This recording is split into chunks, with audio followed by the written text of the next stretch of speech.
Hi, I'm Mrs. Soapit. Today I'm going to do a fun science experiment by making my drawing float and appear to come to life. Would you like to try that with me? All right. Well, you can do this experiment with just a few items you can find around your house. One of them would be a glass plate, a dry erase marker, and something to pour water with. Are you ready to try this experiment with me? Okay, let's start. First, draw a picture on your plate.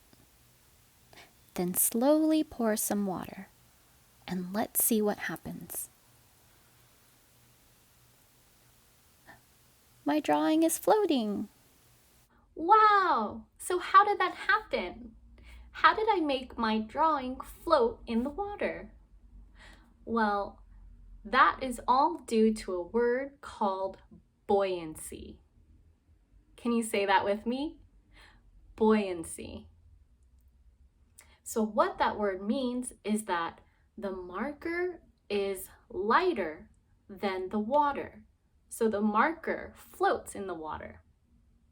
We can say that the marker is more buoyant than the water. Fun science, right? Well, I hope you enjoyed that. I'll see you next time. Bye.